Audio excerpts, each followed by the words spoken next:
Bien, hermanos, es algo extraño poder dirigirme a ustedes en este formato. ¿Ah? No sé si me escuchan. Sí, te escuchamos perfectamente, Gastón. Bien, decía que es un poco extraño el poder dirigirme a ustedes a través de este medio o este formato. Uno está acostumbrado a usar un puesto y en caso de deslizarme, moverme, y aquí estoy un poco, no digo reprimido, pero en una quietud, ¿cierto? Pero bueno, es así lo que el Señor ha querido, ¿cierto? Ha dispuesto. Lo importante es que justamente que nos edifiquemos mutuamente, ¿no? Que la palabra nos ayude a poder discernir lo que está los acontecimientos, lo que está ocurriendo, pero por sobre todas las cosas poder evaluarnos, ¿cierto? A través de la palabra, en el sentido de que tenemos una carrera por delante que queda seguir corriendo. ¿Eh? Quiero, hermanos, que me acompañen a esta carta, una de las cartas para mí muy especial del Nuevo Testamento, que es la carta a los Filipenses. Es una pequeña joya de cuatro capítulos, ¿cierto? En donde Pablo, el apóstol, eh, se desprende como que es la más personal, la más directa con su pueblo, donde el apóstol Pablo demuestra su amor, su calor, su pasión, su amor por la iglesia especialmente, sobre todo su amor por la iglesia. Algo digno de destacar, que parece que para él lo más importante justamente era la iglesia. Y esta carta, al igual que otras, Colosenses también, Efesios, se conocen como las famosas cartas carcelarias.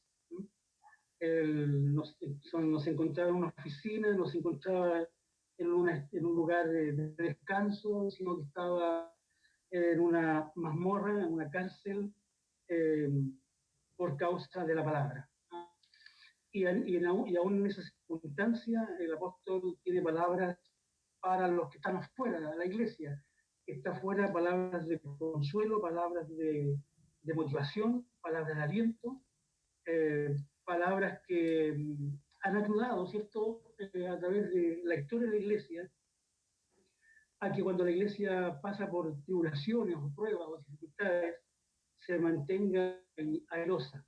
Entonces, una carta que fue escrita en el primer siglo, las 14 cartas del apóstol Pablo, las carcelarias, eh, no sabiendo él en un momento dado que esto iba a ser parte del canon, que iba a tener una autoridad de la iglesia, él solamente escribía bajo ese punto, donde había un problema, él acudía, él atendía, donde había una disputa, donde había una herejía, él dirigía a la iglesia, la encaminaba nuevamente al evangelio, y así, pero nunca con la idea de que lo que él escribió, lo que él estaba escribiendo en aquel momento, ya sea él o sus amanuenses o sus secretarios, ¿cierto?, que siempre estaban con él, iba a tener una perspectiva redentora, una perspectiva de revelación.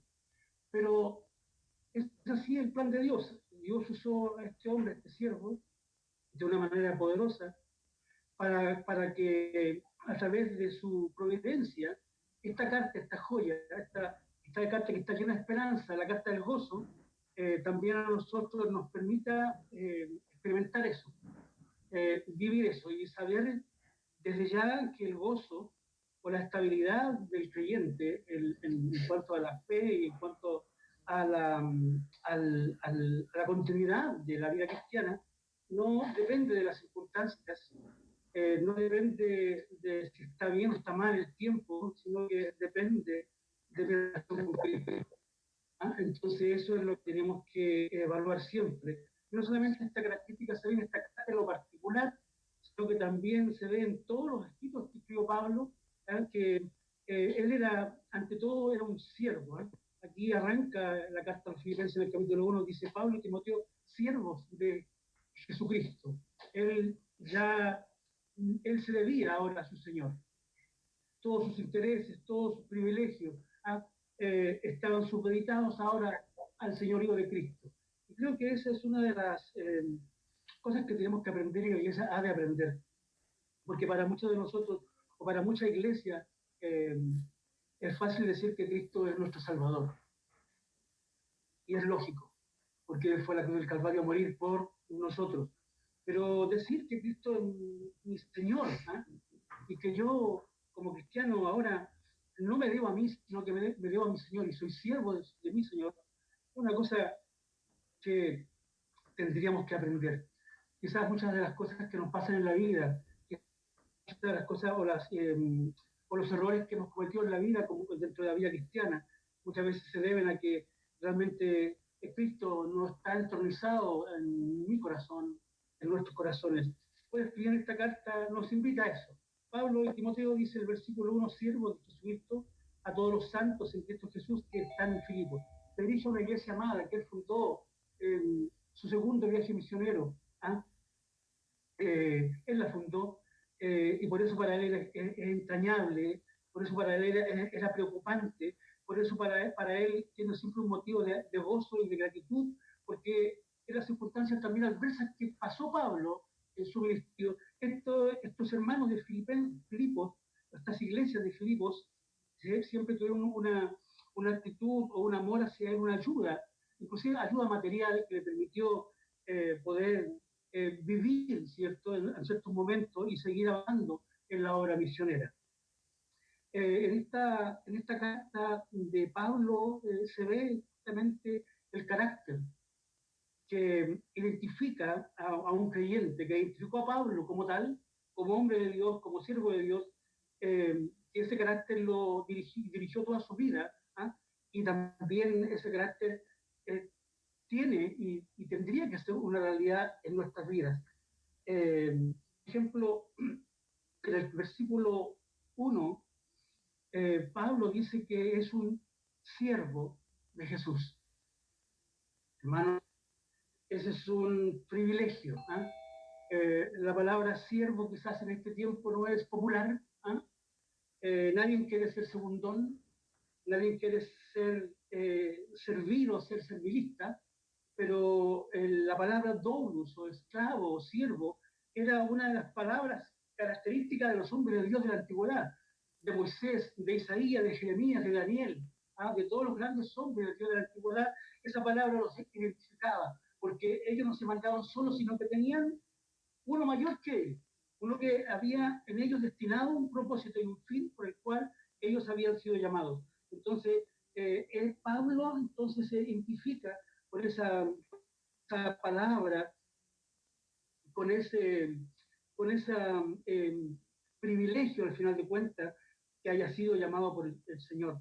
Pablo en el versículo 3 del capítulo 1 dice, doy gracias a mi Dios. Pablo tenía una real conciencia de quién era Dios, de su carácter de Dios, su santidad, su poder, su gloria, su autoridad, su soberanía. Todos los atributos de Dios habían convergido, ¿cierto?, en el pensamiento de Pablo. Y por esa razón, con todo fundamento, él dice que es mi Dios. Es mi Dios. Tiene una conciencia real de quién es Dios. Muchas veces no tenemos una conciencia real de Dios.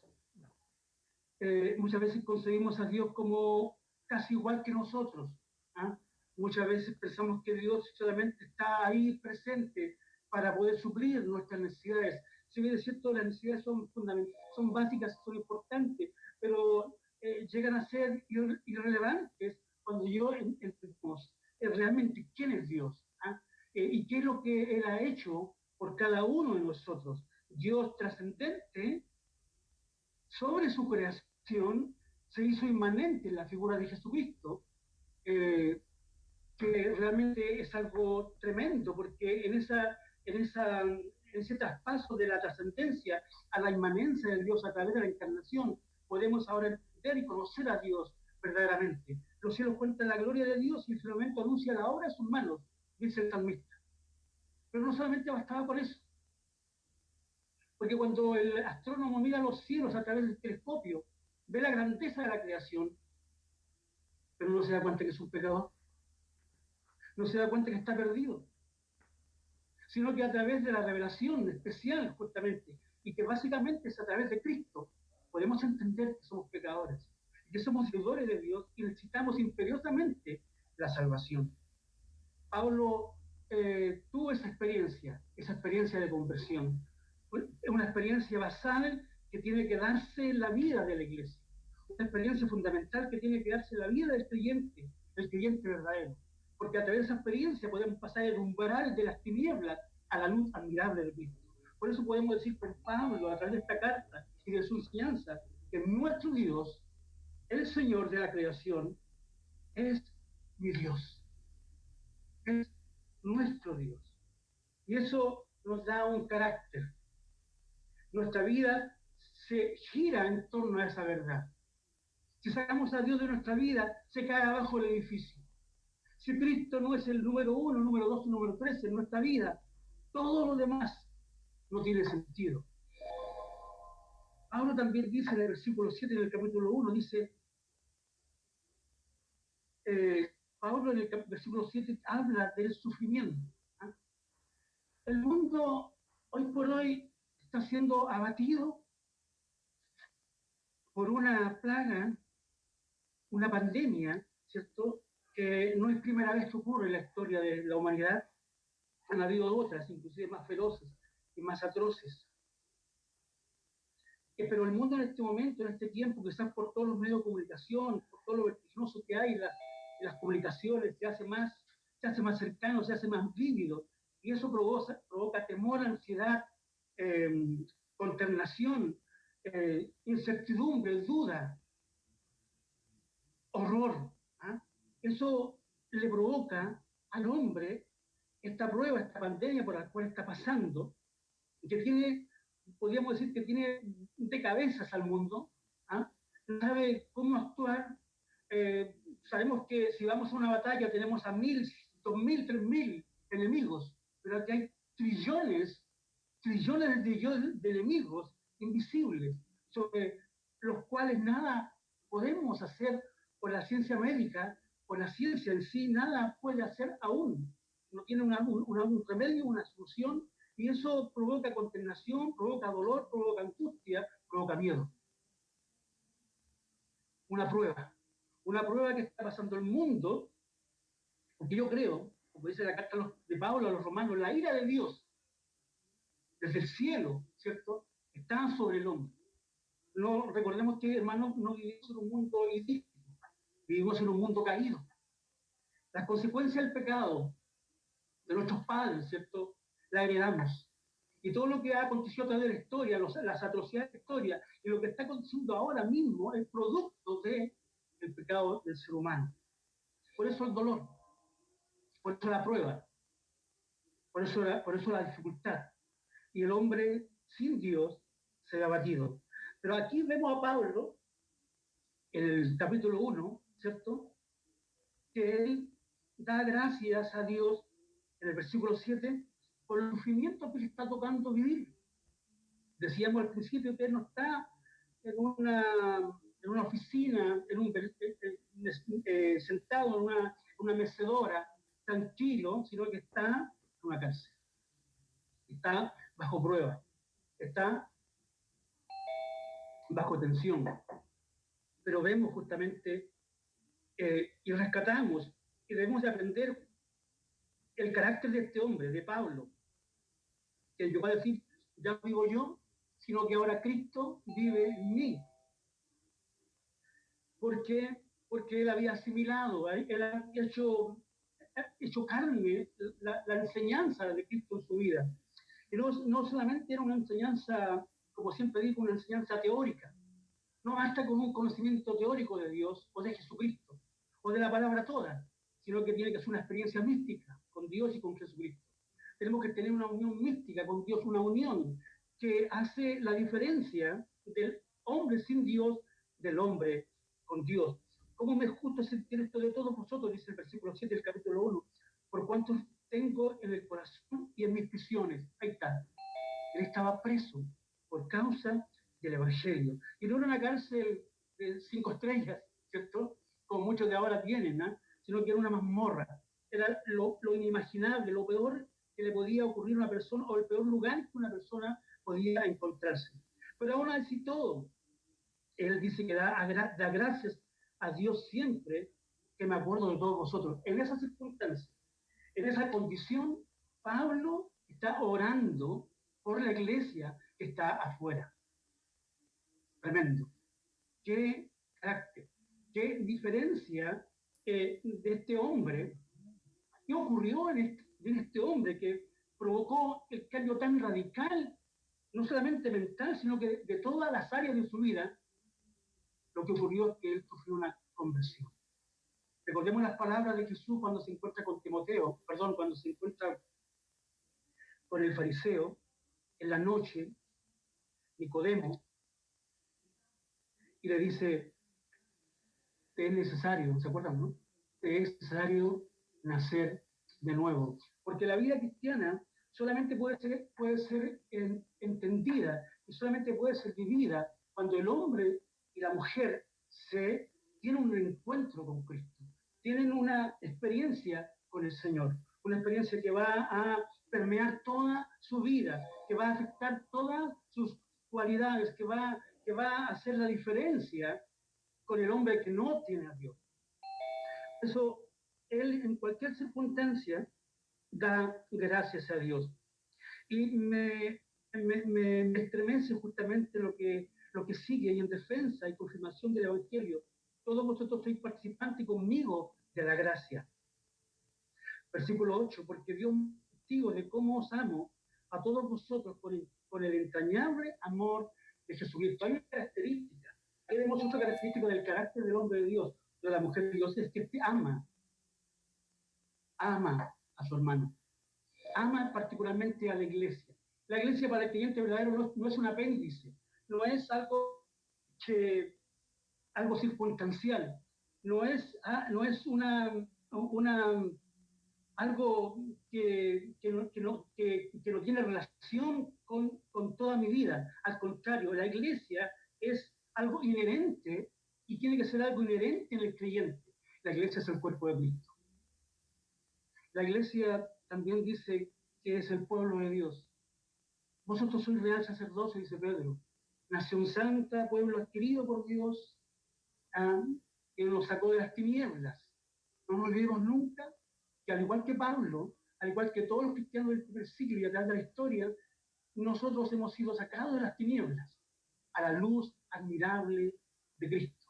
¿Para anunciar qué? ¿Cuál es el título de la iglesia en este mundo? Para anunciar el Evangelio. Porque el Evangelio es el único medio por el cual el hombre puede encontrar redención. Jesús nos dice en el Sermón del Monte que la iglesia, nosotros, seríamos la sal y la luz de la tierra. Nos mueve a una responsabilidad. No es algo que tiene que hacer el otro, sino algo que tengo que hacer yo. Sal y luz de la tierra. Y esa verdad Pablo la tenía completamente inyectada en su vida, de alguna manera, como decirlo. Estaba compenetrada su vida de esa verdad y de esa carga de responsabilidad. Entonces ahí vemos de alguna manera el carácter que Pablo tuvo, pero también el carácter que cada uno de nosotros tenemos que tener, no solamente en los tiempos de bonanza, no solamente cuando nuestra cuenta de banco quizás está llena, o tenemos un regio auto, o una gran casa, sino en las circunstancias quizás más adversas. Ahí tenemos que probar realmente si somos o no somos. No todo aquel que me dice Señor, Señor, entrará al reino de los cielos, sino que todo aquel que hace mi voluntad entrará al reino de los cielos. Una de las características del hombre de Dios y la mujer de Dios que justamente es obediente a la palabra de este. La palabra de Dios para el creyente verdadero es una fuente de autoridad. Y aquí nos encontramos con otro problema de la iglesia. Porque la iglesia nunca ha tenido una edad de oro. La iglesia siempre ha tenido aciertos, pero más desaciertos. ¿Por qué? Porque la iglesia muchas veces ha vivido de espalda a Dios. Muchas veces nosotros hemos vivido de espalda a Dios. Y yo creo que esta pandemia, este COVID, ¿cierto?, esta amenaza mundial, primeramente es un juicio de Dios para el mundo, para el hombre sin Dios, la ira de Dios sobre las naciones, ¿ah? Pero también tiene que ser para nosotros una especie de, no de alerta, sino que de remesón también en lo tocante a la vida cristiana. Como digo, muchas veces nosotros hemos vivido de espalda a Dios. Yo me sumo a eso. ¿Ah? Yo también en muchas oportunidades he vivido de espalda a Dios, haciendo mi voluntad, ejerciendo mis derechos, ejerciendo mis privilegios y no los del Señor. Recordemos que Pablo decía, Pablo y Timoteo, siervos de Jesucristo. Siervos de Jesucristo. Esas eran las credenciales de Pablo. Esas eran las credenciales de Pablo. Eran esas las credenciales que habían sido dadas por Cristo a su vida. Él se sostenía. Pero muchas veces nosotros somos arrogantes, muchas veces nosotros mostramos nuestra autoridad, creemos que tenemos la verdad, no nos sometemos tampoco a la autoridad y creo que eso son errores que cometemos y que que muestran que no estamos siendo conformados a la imagen de Cristo. El propósito de la Escritura, el propósito de la palabra del Señor, justamente es llevarnos para que nuestra vida sea una réplica de Dios. No solamente Pablo, no solamente Pedro, no solamente ninguno de los hombres del Nuevo Testamento tenían ese privilegio, sino que cada creyente a través de la historia tiene el privilegio de replicar el carácter de Cristo, el carácter del Señor. Pero para ello tenemos que someternos a Dios.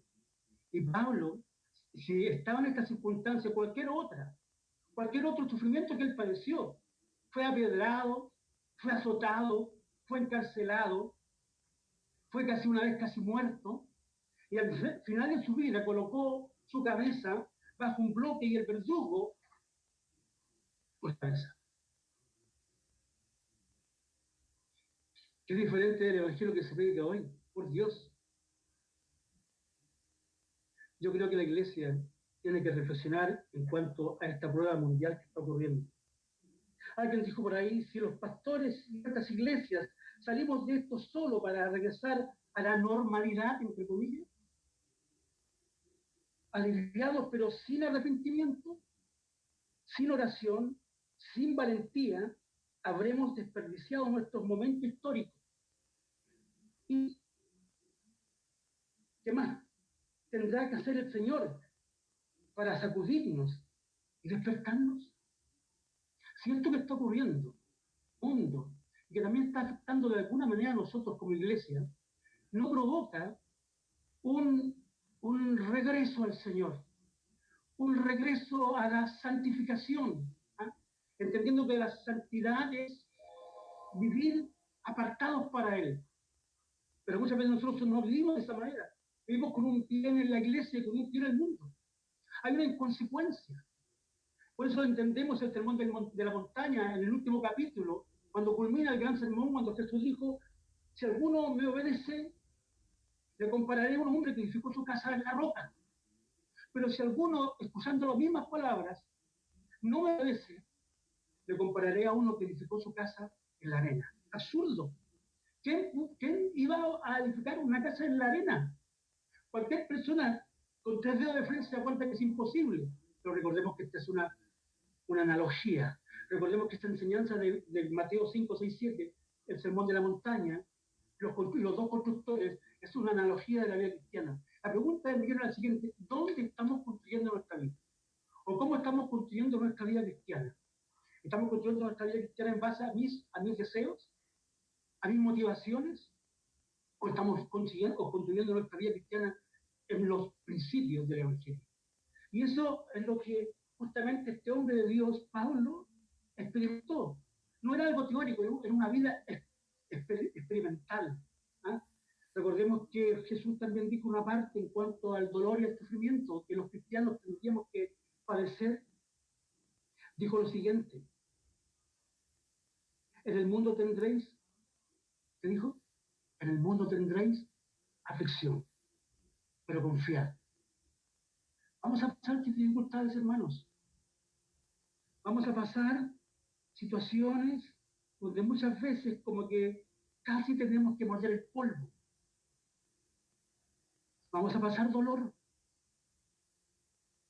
Va a irse un ser querido, un ser amado, quizás un hijo se nos va a ir, tal vez trágicamente. Pero el Señor dijo que en el mundo tendremos aflicción, pero confiar, pero confiar. Confianza, fe en el Señor, fe en su palabra.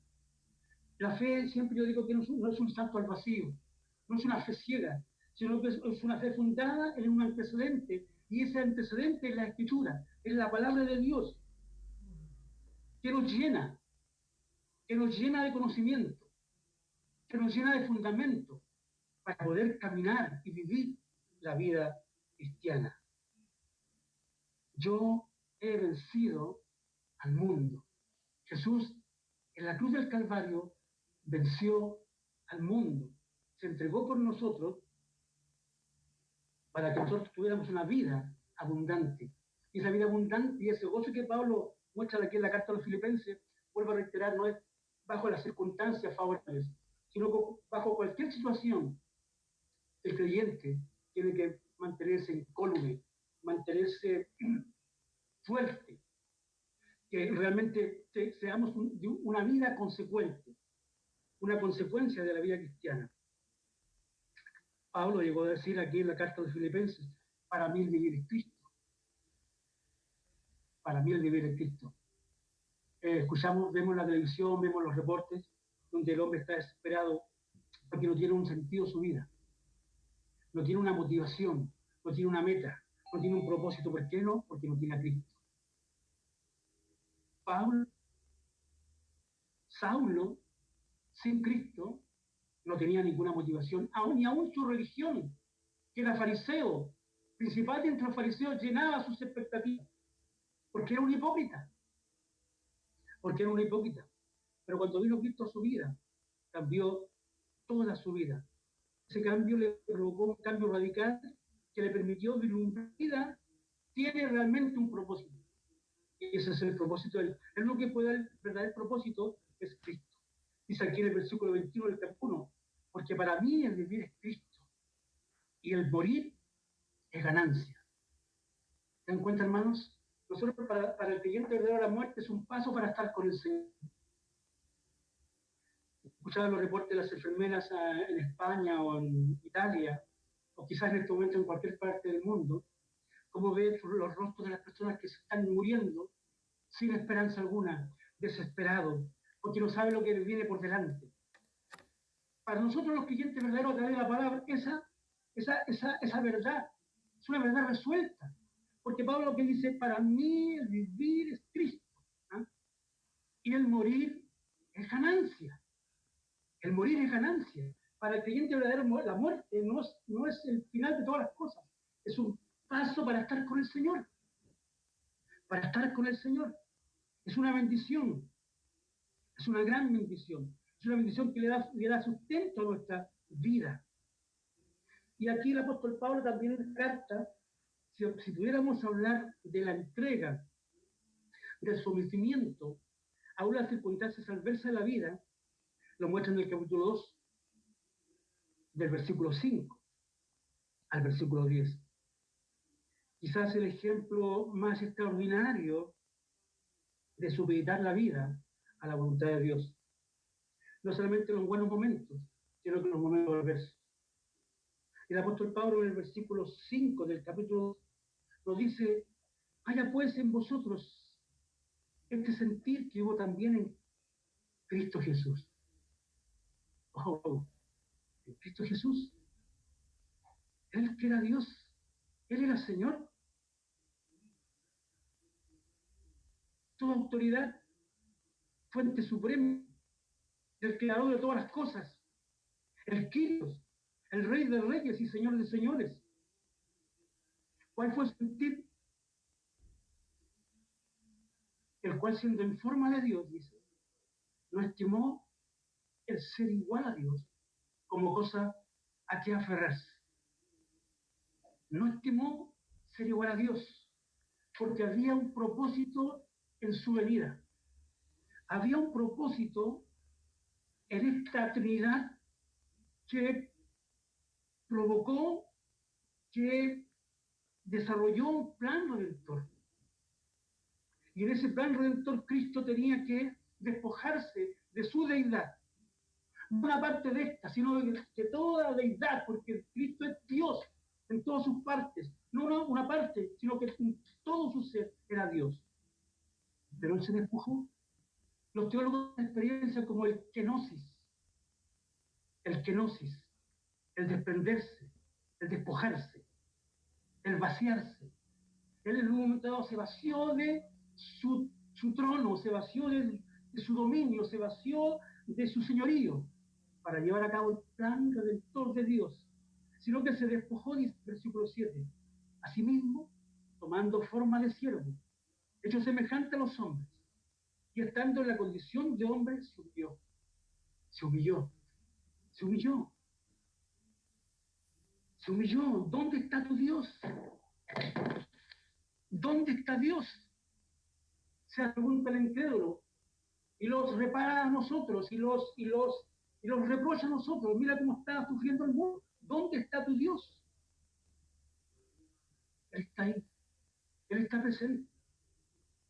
Porque dice que estando en la condición de hombre se humilló, a sí mismo haciéndose obediente hasta la muerte y muerte de cruz.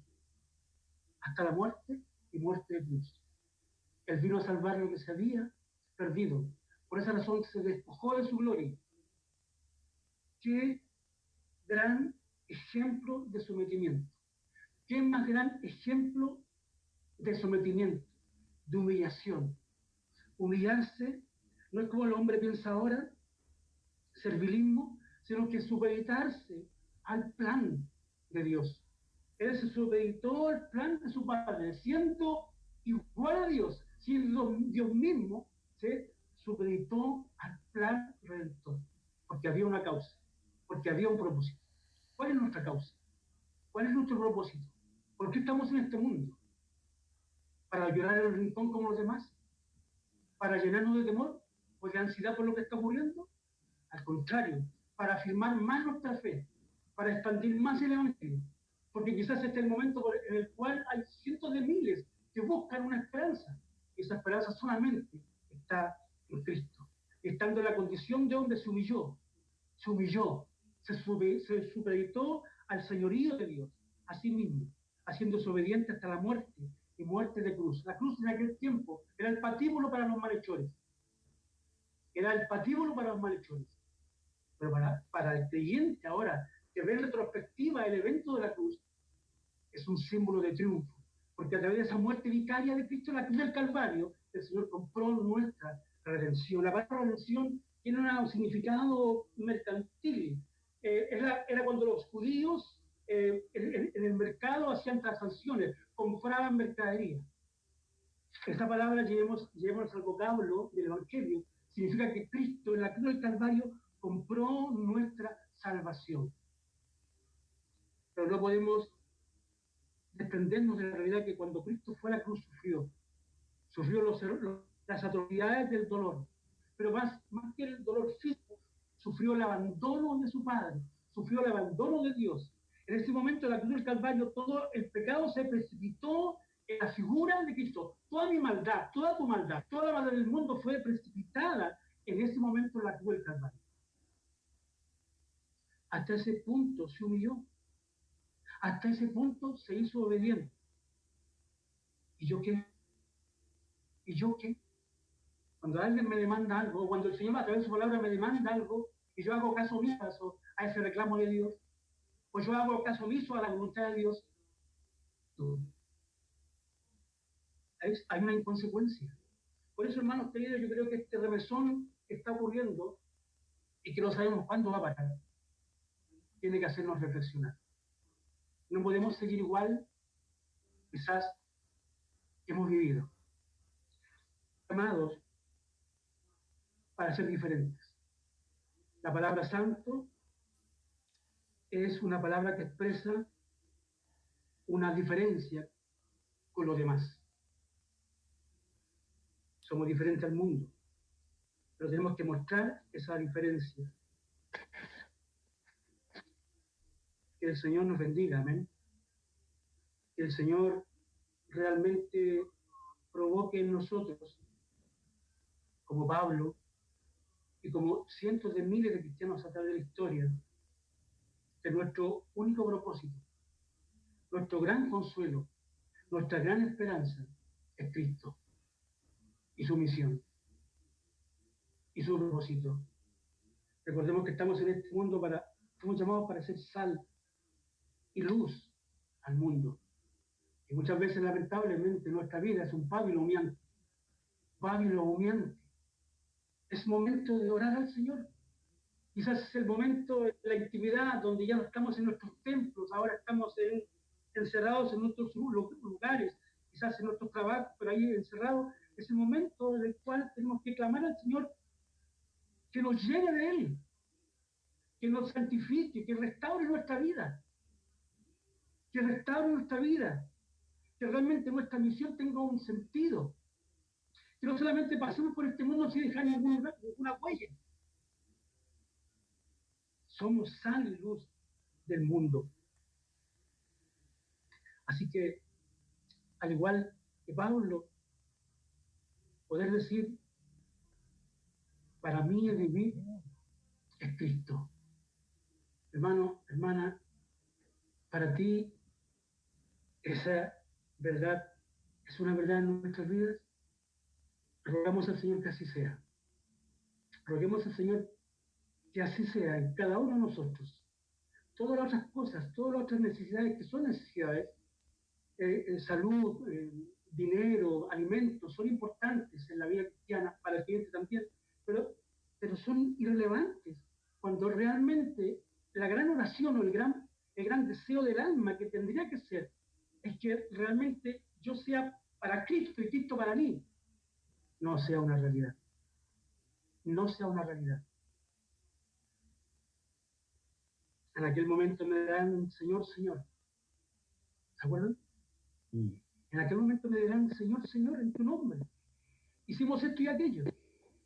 Pero Cristo que dijo, apartados de mí, nunca os conocí. Nunca os conocí.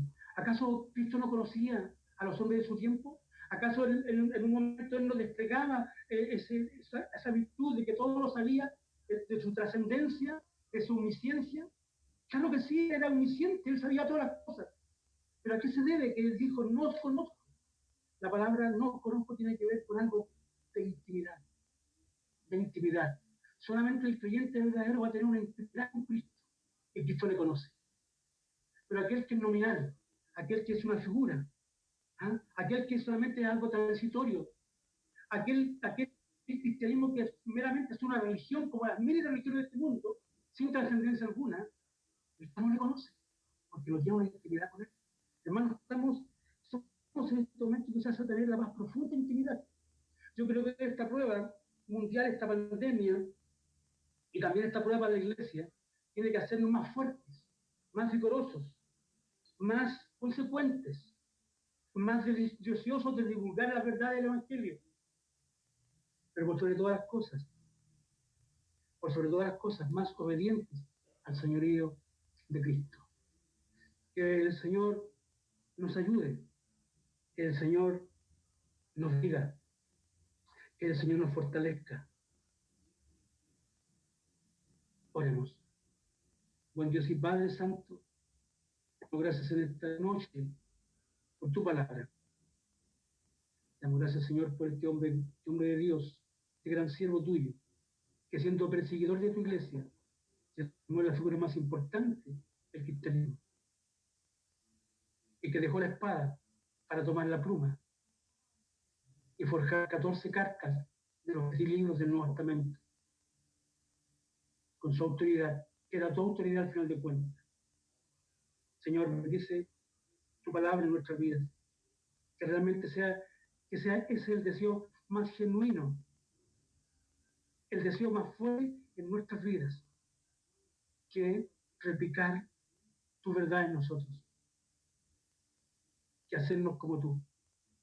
Aunque nos cueste la vida, Señor, aunque nos cueste la vida, con la vida que nos queda, Señor, hasta que tú nos llames. Bendice tu iglesia, especialmente nuestra iglesia presbiteriana, de norte a sur, a cada pastor, a cada siervo tuyo, Señor, a cada hermano o hermana, a cada joven, que volvamos, Señor, como dijo el hombre de la antigüedad, a las sendas antiguas, que volvamos a las sendas antiguas, que realmente podamos experimentar lo que experimentó Esdras cuando tomó el libro y lo leyó en la plaza. Que dijeron los hombres de aquel tiempo, tráenos el libro. Que realmente ese sea el deseo de la iglesia, volver a las escrituras, volver a las fuentes, volver a la palabra, porque estando en ellas podemos ser sal y luz y vivir consecuentemente la vida cristiana. Sea de medio nuestro, en el nombre de Jesús. Amén. Amén. Que el Señor le bendiga. Gracias.